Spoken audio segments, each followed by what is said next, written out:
Hello, good afternoon, everyone. Welcome to Unleashing Innovative Ideas to a Zero Waste Economy. It's Global Entrepreneurship Week, and it's such an interesting time of the year. It's not only Global Entrepreneurship Week, there are also climate conversations happening around the world. It's COP27, which started on the 6th of November, and I believe it's going to end on the 18th of November. But I couldn't think of a better time than now to have these conversations. My name is Pretty Tulufelo Ndlovu. I am the founder of Startup Kasi, which is an organization that focuses on empowering the youth in townships and rural communities with opportunities. At this point, we're focusing on the zero economy. I founded a textile recycling company called Slow Textiles about 2 years ago, and I found like tons of opportunities in the green economy that I thought, whoa, South Africans need to be aware of this. And it's about time we used the resources and platforms and tools and our networks to create awareness, not only just to create awareness, but also empower people and help them start businesses within these sectors and make it easier for them to make progress. Today, I have an incredible speaker. Before I get there, let's just go through our agenda very quick. We're just doing the welcome now. I've just explained who I am, and we're going to do guest introductions. We're going to explore circularity, not in the built environment, but regenerative and innovative food systems. Our guest speaker will share a fantastic PowerPoint. I'm going to hand over to him. Himkaar, I did a bit of research about you. So I picked up something awesome that I saw on your LinkedIn, and you will correct me if you've changed, if your perspectives have since changed, right? I'm going to introduce our guest speaker of today. His name is Himkaar Singh, who is the founder and CEO of the Compost Kitchen. Himkaar says, I founded the Compost Kitchen with a big vision to improve water security by putting organic matter back into the soil. I figured out a sustainable model to do this and structured it in a way that every second spent on the business makes meaningful impact. The Compost Kitchen collects organic kitchen waste from households and recycles it into very compost using thousands of earthworms. We give the very compost back to the customer for free so they can use it to grow more food again. So where do we make money? That's very interesting. So I'm going to let you continue the story. Himkaar, welcome. Thank you so much for sharing your business with us, sharing your time. I know for sure, because today we're talking about resources, right? How we can use as much resources as possible for as long as possible while we give back to the earth. And we, at the moment, taking your most valuable resource, which is your time. So thank you for gracing us with your presence. Please feel free to introduce yourself. Thank you so much, Pretty, and thanks, Jen, for having me here. It's so nice to be having this conversation during this time of COP27, because it may feel sometimes that we are left out while everybody's meeting in Egypt. But luckily we can connect online, and I'm able to share some insights into what I think could add value to a conversation like COP27. So I founded the Compost Kitchen in 2019 officially, but there was a journey of how I got to founding it. And that started when there was quite a bad water scarcity issue in South Africa. It was called, in 2017, it was called Day Zero, when we almost ran out of water in the taps in Cape Town. Then people had to come to public areas like this and collect water and then take it home. And sometimes conflict broke out at these points because tensions get really high. And I had researched that similarly the same happened in Sao Paulo, a few years before that, and conflict did break out there, physical conflict. So I thought that if we don't solve this problem, it would happen again in the future and it could be worse. So I decided to leave the country to study a master's degree in water management in Germany. And I lived in Germany for 5 months, and then I lived in Vietnam for 5 months, and then Jordan for 5 months to try and get all perspectives of what the solution to our water problems could be.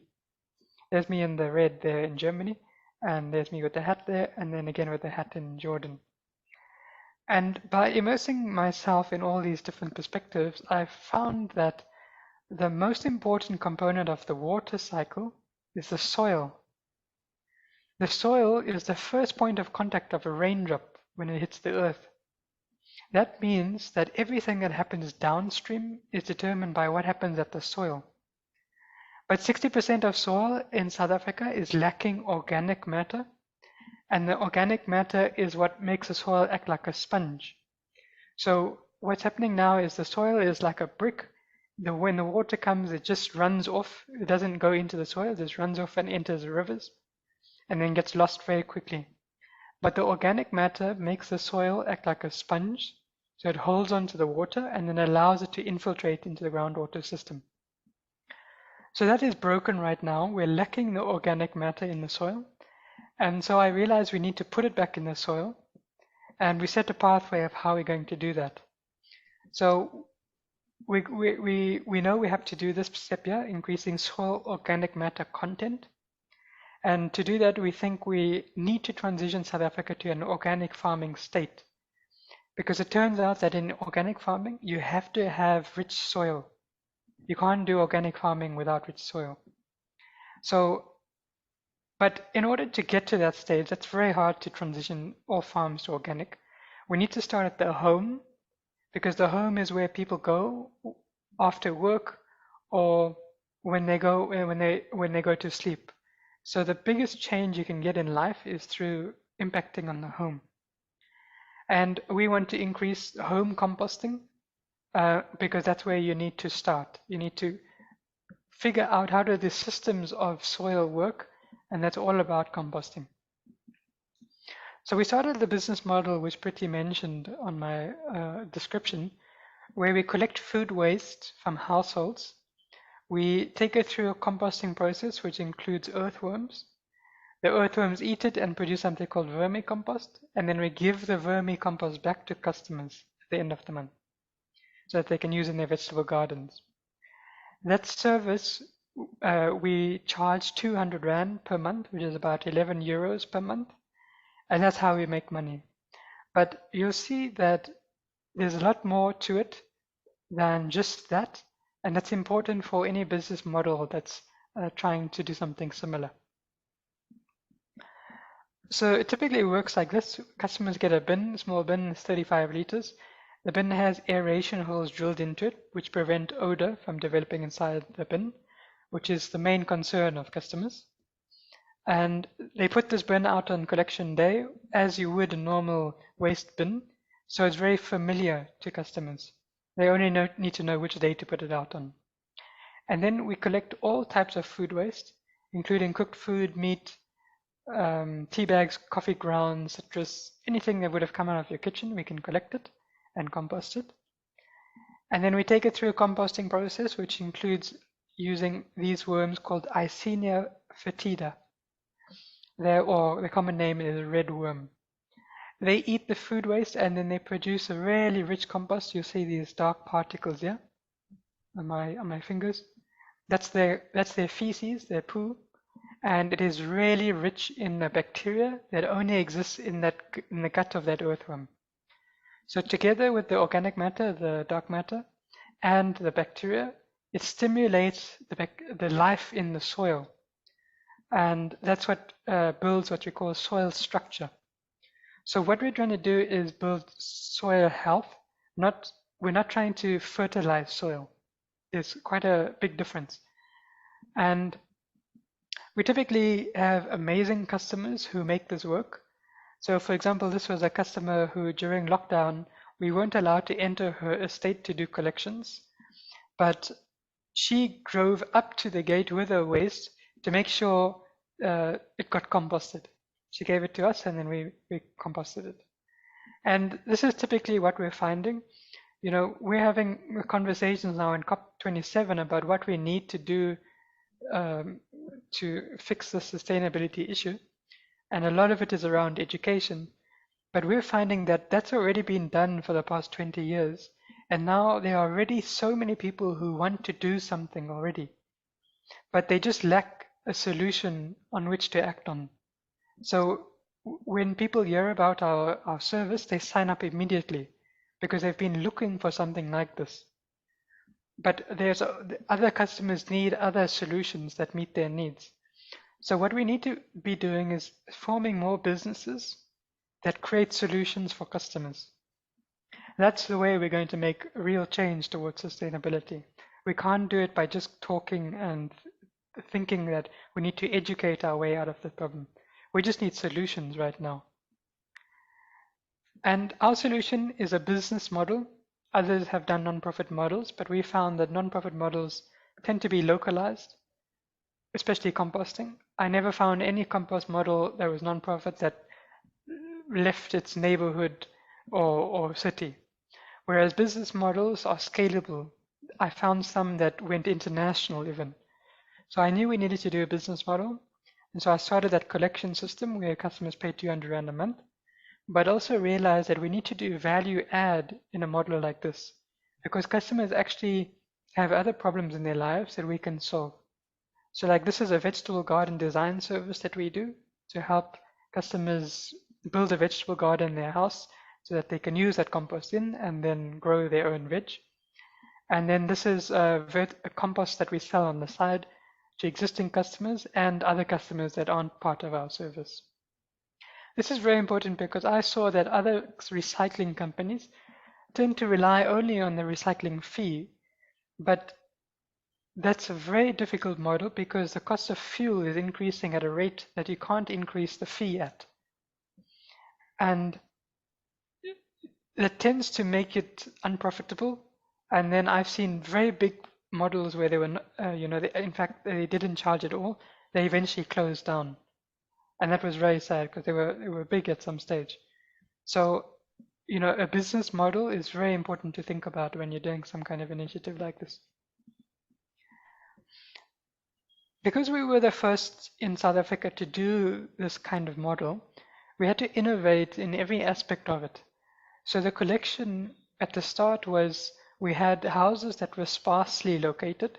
So it was very inefficient to use a vehicle to go house to house when we would have to go back and forth between cul-de-sacs and then go to another area that's a bit further away.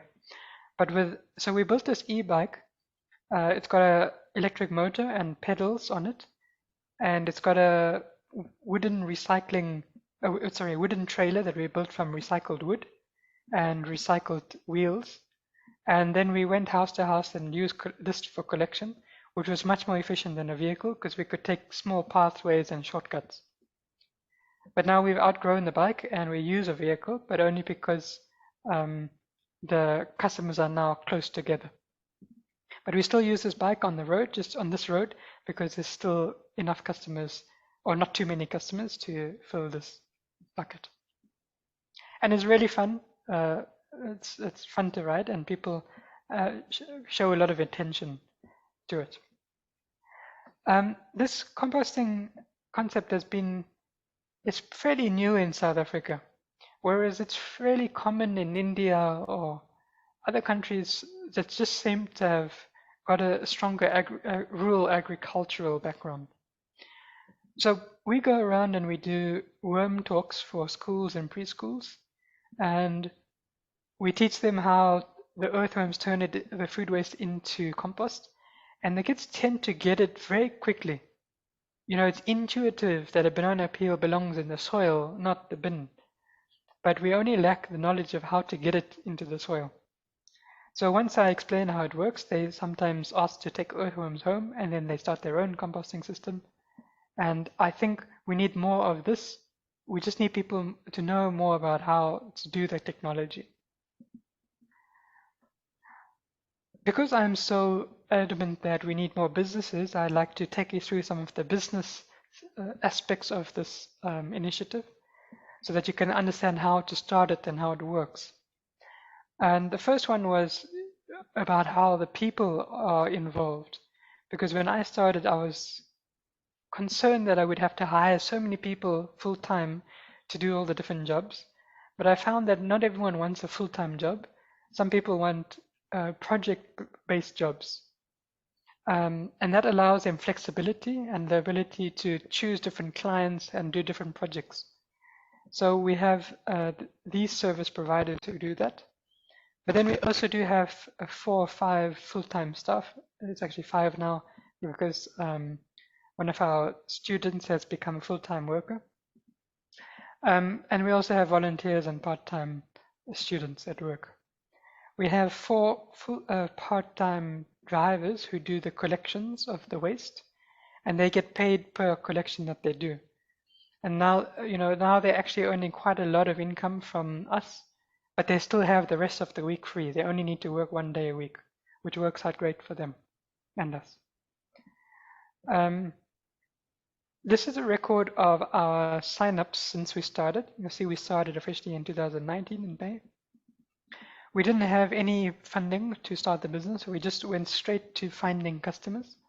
And you'll see that in the first year, we just grew fairly slowly because we didn't have that funding. So we grew based on word of mouth and social media posting that we were doing. But then you'll see in April 2020, that was when COVID hit South Africa very bad, right? And people were so shocked that they didn't sign up. They didn't want to do anything new. But then when they settled in May, June, July, August, and the rest of the months, you can see we had double the signups as before. In fact, more than double. And that was because people were spending more time at home and realizing how much waste they were producing and wanting to do something about it. But also because it was a very negative time. There was COVID, and there was also the Black Lives Matter movement that caused a lot of negativity in the world when of the way they were treated.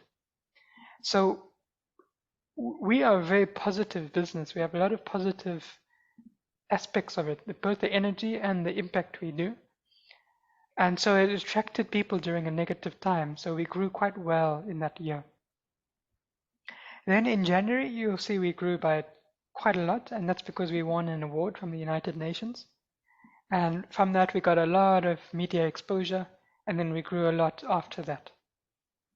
But then you'll see towards the end of 2021, we started losing customers, this orange side, because the travel started opening up and customers started leaving the country to immigrate. They weren't happy with the outlook of South Africa, so they started leaving. It's stabilized now. Now we're getting more signups and we're losing maybe 1 or 2 a month. But it's a difficult one because there's nothing we can do about immigration. It's not in our control.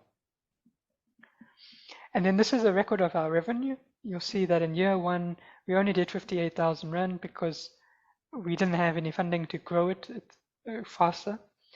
And then in year 2, you remember we grew quite a lot from the signups. And then in year 3, you look at this difference, it's about 5 times higher, and that's because we added value. We added more products and services to customers, and you can see how important that is. So if you have a similar business, it's really important to think about what other value you can add. And then in year 4, which is this year, we added another product called iCompost. I'll show you that now. It's a compost machine, and that grew our revenue quite significantly, and we probably do about 3 million this year. So you'll see that it only took 4 years to get from that to that, which is a bit long if you don't have the stamina, but actually because we didn't have any funding, it's quite a short timeline, so we're doing quite well. But what we would like to do is rethink the waste system entirely, because what we've been doing so far is collecting waste by vehicles. And what we realize that this waste is actually 90% water. which means we're actually trucking around water through the city, which is very inefficient. Water should be moved through pipes, not vehicles. So we're trying to imagine, what does a waste system look like 1,000 years from now? What will civilization be doing with the waste then? I think it's unlikely to be more of this, where we're doing trucks through the city, but more likely to be where we're using technology to valorize the waste at the home or the generator instead of moving the waste around the city.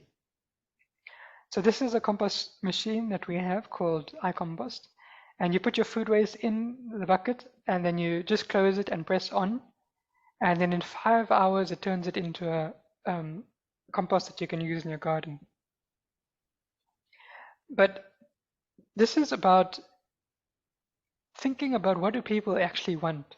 You know, I mentioned that people want to compost, but they won't compost if it's smelly, if the rats come in the garden, if it takes time, and if it takes mess, because that's how our lifestyles are at the moment. We don't introduce things that make our life harder. So you have to think about that when you're introducing an initiative for sustainability. You have to think about people first. And so this is what this product does. It's got no smell when it makes the compost. It makes no mess. It attracts no flies and no rats. And it does it very quickly. So it's got an ultimate level of convenience, and that's what people are looking for. Yeah, you'll see that this is the food waste that the customer put in, and then this is what it turned into in 5 hours. So it doesn't get easier than this, and that means that the barrier for people to compost is only the price of the machine. There's no other drawback. You know, that's what we need. You need to be solving the customer's issue if you want them to do something towards sustainability. But in the future, we would like to be manufacturing this machine ourselves in South Africa. And we're starting that by, we currently 3D print the air filter that goes on the side of the machine ourselves. And so we're doing component by component. It's extremely difficult to manufacture anything. So we can't just try and attempt to build this machine ourselves. It's better to start with somebody else's machine, test the market, see what are the problems, what are the people's favorite aspects, and then improve on it as you go. And as you may know, the economy is not doing too well in South Africa at the moment, but I would like to let you know that I've won this award this year called Forbes Africa 30 Under 30. It's an award for the top 30 entrepreneurs in Africa. And I wanted to show you this because this means that businesses are still navigating the challenges which are here. The economy is not doing well, but businesses are still innovating. They're still growing despite what's going on. So that means we can all do that as well. We only need to figure out what the problem is and figure out what we can do about it. And then, you know, I would recommend, don't try and do an initiative like this yourself. It's incredibly difficult. The circular economy field is fairly new. It's maybe 3 or 4 years in, and that means it's difficult to get expertise or to find case studies about what you can do or lessons learned that you can take advantage of. So connect with me on LinkedIn. Ask me any questions about your initiative or just want to chat. I'm always open, but also let's have some conversation now. Thank you for that, Himkaar. First of all, congratulations on the award, the growth. You are seeing some progress, right? Even though you feel like it was a bit slow, but I have to applaud you.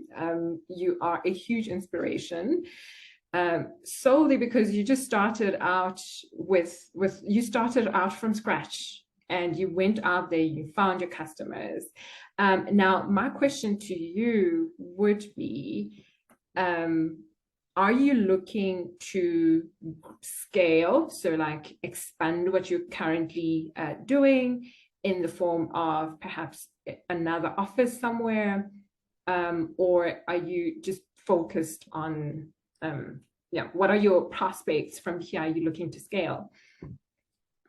That's a really difficult question. That's what I'm struggling with right now, because everything we do works out really well. And so we need to choose what we need to do. If we try to do everything, it's too hectic. Just doing one small thing is like a business on its own. And so I'm trying now to decide between, do we develop more technology like this, or do we go for more of a system which is relevant to South African context, which most people can't afford a machine like this, and they can't afford collection either. So we're thinking of a micro composting site or network of sites that it's easy to set up these composting sites all over the city, and then the cost of the collection can come down, and the distance between delivering the compost to the customer decreases rapidly as well. So I'm struggling with that at the moment, and maybe somebody on the call can advise. I am definitely Himkaar. I am one of the chapter leads for the Global Entrepreneurship Network, which is a huge organization with a whole lot of experts. And the goal of these calls, or the goal of these discussions, is that we take this as a case study and we go to the right people, the right stakeholders, and we say, okay, this is what this founder is currently struggling with. What are the solutions that we can create for him, and go back to him and say, hi, here you go, this is what you can do. So definitely your struggles is your challenges and your struggles are what we want to hear, so that we can help you achieve your goals, right, as a founder.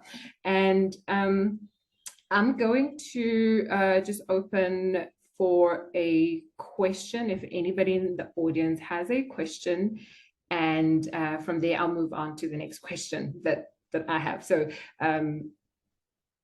if anyone has a question, please feel free to unmute and ask, because in the audience, we actually have one person in the audience, Himkaar, but when the video premieres on YouTube, I'm pretty sure you're going to have a whole lot of questions to answer. And so I don't think we do have a question. I'm going to ask you the next question, which is, what are some of the underexplored opportunities in this sector? So if like I asked you a question about scaling, right? And in my head, I'm thinking, in the circular economy, one of the things that we need to focus on is to not like grow way too big that your customer base is like all over the place, where you will have to use like heavy trucks to collect and deliver your products and services, right? The circular economy is about like small circles of communities using the resources that they have, or extracting resources from their environment, and manufacturing from where they are, and exchanging goods and services from where they are, and circulating those products and resources for as long as possible, and eventually making sure that they don't harm the environment or the health of the people in that community. So that, in my head, that is like the perfect picture of the circular economy, where you would not need to use heavy trucks to transport your goods or services that would have heavy carbon emissions with the transporting, where you wouldn't have to use lots of water and lots of electricity in manufacturing whatever you're manufacturing. So it's really about respecting the resources that you have, and extending the life of the products and services that you have. Now, if we could imagine, for example, you are based in Dainfern, right? if we can imagine, because at the moment it is what you're doing, you're servicing customers within the area. What is the radius of your customers, your customer base? Like within what radius? It's about 10 kilometers. Yes. So within a radius of 10 kilometers, and that is a perfect example of, I mean, if I could manufacture clothing, for example, and I didn't have to use a car to deliver the clothes, that would be like incredible. And if we could do that, like in our little communities, what opportunities would we be able to leverage? What opportunities are currently in your sector that are underexplored, if I could say? The organic waste sector is the most valuable and underexplored sector, I believe. The reason is because, firstly, there's already enough people willing to pay for your product or service. And secondly, there's going to be a legislation issued. Okay, actually, in Cape Town, it already came. It says that you can't throw organic waste in the landfill anymore. It's a landfill ban. So businesses like restaurants, hotels, and any food waste generators have to use some kind of service or methodology to prevent their food waste going to landfill. But currently there aren't enough solutions. There's only a handful of them in Cape Town. So there's plenty of scope for people to start up a business with a service that can service those customers. And you only need to understand them. You need to speak to the restaurant and go in the kitchen and understand that they don't have space for another bin, or they move very fast through the kitchen, so they can't separate cans from food waste. And if you can do that, you can figure out a product or service that works for them, and then they will use the service. The same ban is going to come in Johannesburg in about 3 or 4 years' time, I estimate. And we are positioning for that one because we're based in Johannesburg, so we're going to be a market leader when that comes.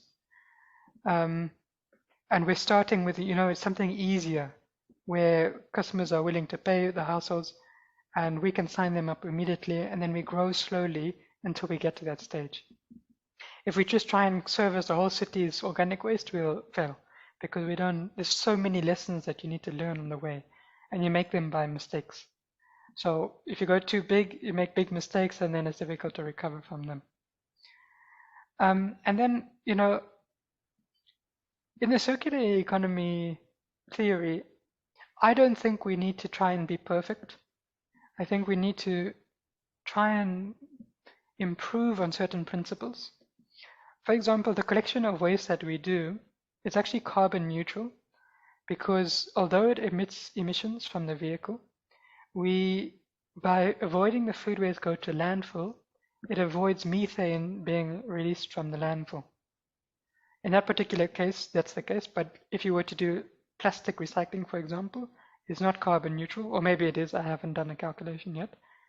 But one always just needs to be aware of these things. We do the check. We check, are we doing worse or better than doing nothing? And even for the compost machine, it uses electricity, but we calculated what is the carbon footprint of that compared to what is the positive impact that it does by preventing food waste go to landfill. So the circular economy theory is always trying to get us to think about these things. But we'll never be perfect. We'll always need a vehicle to transport our goods. But as long as we can keep it in balance with the negative, in balance with the positive, then I think we'll be okay. Yeah, awesome. Thank you for that. So you mentioned calculating. How do we do that? How do we calculate our carbon footprint? Well, when you drive 1 kilometer, you use a certain amount of fuel. The fuel, when burnt, releases a certain amount of carbon dioxide equivalents, and you can calculate that just based on the rate of how much is released from the fuel. And that you can find on published data. It's different for different fuels. And then for the positive impacts, that's slightly different. So that for 1 kilogram of food waste, it emits a certain amount of carbon dioxide equivalents in the landfill. Those numbers are also known. So by avoiding it go to landfill, you can know how much emissions you're avoiding, and then you compare the two. Awesome, awesome. Thank you. Thank you so much for that. Now, a follow-up question, right? For people that just don't understand or see the point or of composting their food waste, where do we start with behavior change or awareness? Or like because you have studied your market, right, and the behavior of your consumers, and you have studied how we behave as South Africa with food waste. There are people who just don't. They just don't care. So how do we show people the importance of this? So why has it become imperative that all stakeholders us as consumers, let's start there, right? We'll come to other stakeholders like investors, and all of that. But as a consumer, why has it become imperative that I understand that, I have to compost my food? I have to do something about. I should not throw my food in the bin or let it end up in the landfill. I think the solution is to make it personal. We're very difficult to act on something that's so global that we don't see every day. So like global warming, it's difficult to say, turn off your light bulb because of global warming. It's easier to say, turn off the light bulb because it's costing us money. So with food waste, if you go to Woolworths or any other retailer and buy a bunch of bananas, it costs about around 22 Rand. Sorry, 30 Rand for a bunch of bananas. And 1/3 of the weight of that bananas is peels. You can actually weigh it. Peels are fairly heavy. And that means you're paying 11 Rand for peels. The peels, once you're done with the banana, you throw the peel in the bin. The bin gets collected by the garbage collection and goes to the landfill. In the landfill, the banana peel gets covered by a lot of junk and becomes an anaerobic situation where there's no oxygen. And then when it decays, it releases methane. So it's biodegradable, but because it's biodegrading in a certain manner without oxygen, it's releasing methane. We know that's a very strong greenhouse gas. But what this means is we're actually paying 11 Rand all the time to increase climate change. What we need to be doing is putting that banana peel in something where we get back value. If we put it in composting, we get back the value. We get a soil conditioner. And if you think about all the other waste streams that you produce, potato peeling, carrot heads, in a year you may use thousands of rands in waste. And so you should be composting it. You should be getting back the value. And that's what we enable customers to do. Thank you for that. I've actually never thought of it that way. So when you throw away your food, or when you throw away your food, you're actually throwing away money, you're throwing away value. And that's how we should start looking at waste. So nothing's ever waste. So everything is a resource that needs to come back to you. So see it as an investment. And that is what sustainability is, right? Like how you're able to prolong the use of your resources for as long as possible. What can we do to make consumers aware of this? Because I feel like we are moving way too slow. There are so many things, so many little things that we can start changing, but it's just not getting out there fast enough. So what can we do to create awareness, to have education spread far and wide? Well, I feel like we don't need more education right now. We need more solutions. So like I was in Hanoi a few months ago in Vietnam. I was in an apartment And I didn't have my compost machine. There was no garden around me, no soil to bury it in. So my food waste was going in the bin. So although I'm so educated and aware and I have a compost business, I'm not able to act on it. So that means there's many other people like that as well. They care, they want to do something, but the solution is not there for them. So we need to support more startups. Startups are the ones who create the solutions for people. They're the ones who understand the customer so deeply that they produce a product that meets their exact needs. So we need more of that. After that, then we can start talking about more education to do the next level of people who don't care. First, let's get those people who care, recycling, part of the system. Then we go to the next level. Then we go to those who are causing destruction and try and change them. But if we try and change the whole of society at the same time, we won't get anywhere. Yeah, thank you for that. Yeah, that makes absolute sense. So then my next question, because we just spoke about consumers and the investors, right? The people that will enable the startups are investors, whether private or public, like the local government investors and so on. Now, over and above investing in startups and enabling the people who have the solutions, what at the moment, right, with your business solutions, what can the municipality, like the local municipalities, do to enable what you're doing in collaboration with consumers? Well, when I started the business, I met with the director of waste of the waste policy in South Africa at the Department of Environment. He gave me the vision of what do we want to do in South Africa with waste and what is going on at the moment. That's all I needed to start my business. I needed to know where are we, the big picture. And if the government can just be open to meetings like that, it provides enormous value to people like us. You mentioned about investment and funding. I haven't accessed investment and funding yet. We have been accelerated by the Branson Center of Entrepreneurship. They did give us a bit of funding to launch this new product, iCompost. But other than that, we haven't accessed funding because there tends to be, I'll call it a mismatch in the industry of investing, because the people who would invest in us are called impact investors. They're looking to make profit, but also the impact on as well. Without both, they don't invest. But we found that people weren't investing in us because our impact is very difficult to measure.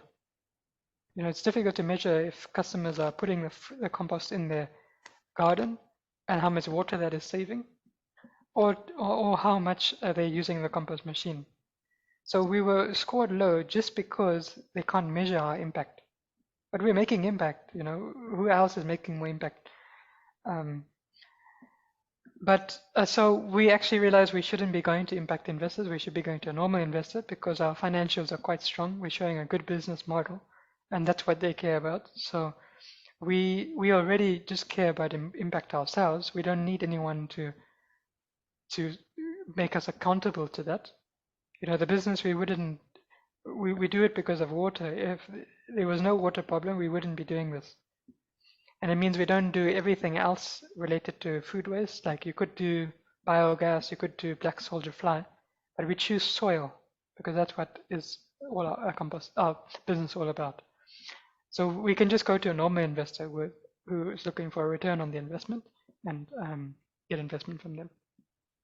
Awesome. Thank you for that. So I'm making it my mission to connect you with an investor who is suitable for your vision, right? It's my personal mission. Now, last question. What steps can we all take? I think I might have other questions about your journey as a founder after this, but what steps can we all take now? Like, I mean, you have shown us the like what you do in your business and the entire process and all of it. So if you can just take us through it one more time, like right now, if I've got food waste, how do I get hold of Himkaar? Yeah, well, I would recommend for people to ease into it. If they try and compost all their food waste, they're going to have problems. It's difficult to get right. So I would say when you have a banana peel, don't throw that in the bin. Bury it in the soil. That's all you need to do. And then from then you will start learning about other wastes that you can bury in the soil. You'll start having too much in the garden and you'll start composting. You'll slowly upgrade your system. All you have to do is don't put a banana in the peel, put it in the soil. And that's in fact the best thing we can do for the soil is put the food waste directly. That's what the forest does. It just drops the rotten banana on the floor, right? And then it goes into the soil eventually. The reason why we compost is because we want to avoid the problems of dogs digging in the garden or us digging it up again sometime, or maybe we have cooked food or things that aren't pleasant to bury in the soil. So just start with that, but otherwise connect with me on LinkedIn. It's the best thing you can do, or visit our website, icompost.co.za. There's a lot of good information there. Awesome, thank you. Now, I mean, I lived in Pretoria. I'm much closer to you now, and I'm gonna take you up on the 200 bucks service now, and very soon hoping to buy the iCompost machine. But for people who are not in the area and who don't have soil, what is the recommendation for that? I was in Pretoria about 2 years ago, and I inboxed you on I think Facebook or something, like one of the social media platforms, and I was like, "Hi, can you come collect my food waste?" And your response was, "Oh no, sorry, we only service people in the area." So, but I mean, for people who would really like to send their food waste to you and who don't have soil, what do we do? That's exactly a great example of the problem is you want to compost. You only need somebody to provide a compost service in your area. Yeah. But on your question about soil, if you don't have soil, you can try and find a drop-off center that could be near you. There are some in Cape Town. I'm not aware of any in Johannesburg. You could start your own. That's always an option. I found that nobody is solving the problem, so I just solved it myself. So I take that approach, and then also you can also try reducing your food waste. That's always the best option. Thank you so much. Now you have quite answered why you got into the sector, right? But why entrepreneurship? Why did you become an entrepreneur? What motivated you? Yeah, well, when I left the country to study the master's degree to find the solution to our water problem, I didn't have any intention of starting a business. I only went to find the solution. I found that the solution was to put organic matter back in the soil, and then I investigated different models of doing that, and I found that the business model was the best one. And then I had to learn about business, how does everything work in a business, and figure out things along the way as well. So I wasn't really motivated to become an entrepreneur. It's just that I'm motivated by the water problem. The water has been something, it's like my purpose in life. It's about water. It's been there throughout my life, and it's going to continue in the future with incredible things. And so that's, if it's different models that take me there, then that's okay. But I'm just motivated by water. Lovely, thank you for that. So sometimes you don't go in with oh, I'm going to start a business, because sometimes people go into entrepreneurship intentionally, right? And they think, okay, I'm going to start a business, but there is no business idea. Now you are motivated by a problem. You're motivated by wanting to solve this problem, and it didn't matter how you were going to solve it. The best way was through just starting your own thing and just doing it now. I love that. Thank you. Very inspirational. Question for you now. Throughout this journey, since you started, what has taken you to the next level? So what has propelled you to growth? I would say it's amazing customers. Like, it's the most unbelievable group of people who are our customers. They're all similar-minded, they're well educated, they care a lot, and they share it, amongst their friends and neighbors. So most of our success has been due to them. I don't think we're doing anything special in terms of marketing or business model or anything. It's just amazing people. So I treat them well as well. I take care of them. I give them very good service because I really appreciate them. Awesome. Thank you so much. Now, in closing, right, the next step for me is to help you solve whatever problem that you might be facing. So the first one is that I'm going to connect you with an investor. No matter how long it takes me, might take me a while, but I'm certainly going to do that. What is your current challenge at looking at all aspects of your business? Or you can say, what are your current challenges? I mean, you can list all of them. I think I have two main other ones.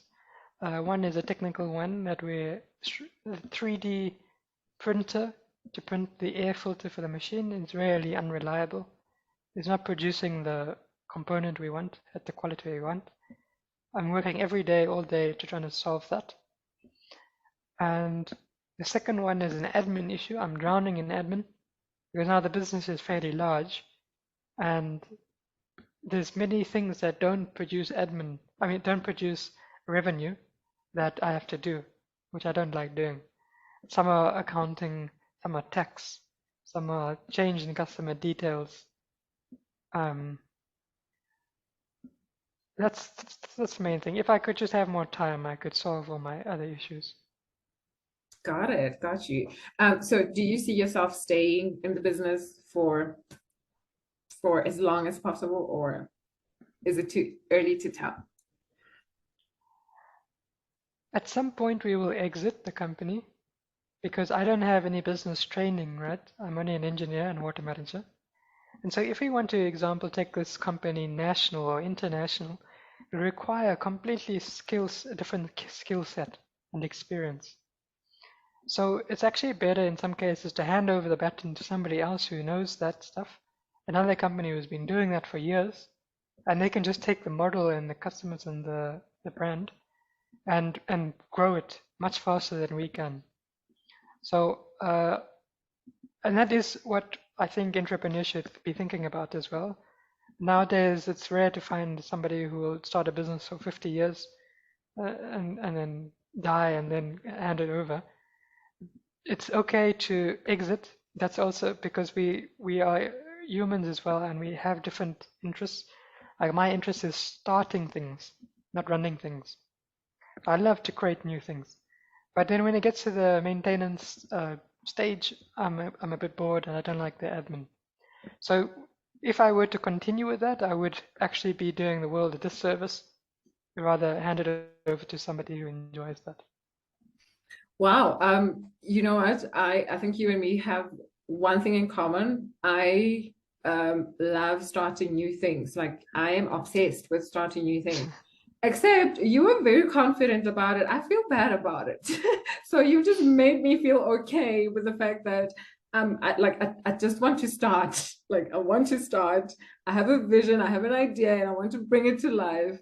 And I know there are people that can take over and grow it. And so, yeah, thank you so much. Your journey is truly inspirational. And I am making it my personal mission to connect you with the right people Thank you for sharing your entire business model. You're very transparent, and that is very rare in the business world these days. But that's one of the ways you can quickly get help, right? Like by sharing your whole story from A to Z. And I truly appreciate it, and I truly appreciate your time. Now, okay, we've already gone past that. And what I'm going to do from here, Himkaar, as soon as the video is ready, I'm going to upload it onto our YouTube channel, a very new one that I'm starting called Zero Waste TV at the moment, with no videos and 1 subscriber.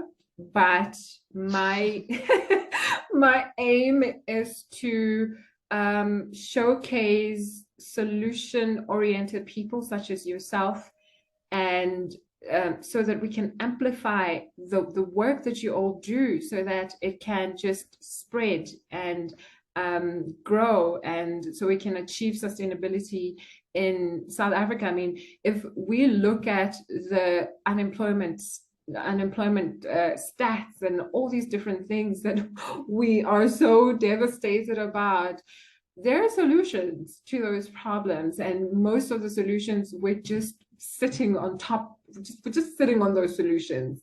And my aim is to just bring it all out and spread it all and amplify founders like you, and also help you find solutions to the challenges that you're currently facing. So I appreciate you sharing, and we will definitely talk soon, right? Is there anything at all that I might have missed that you would like to share?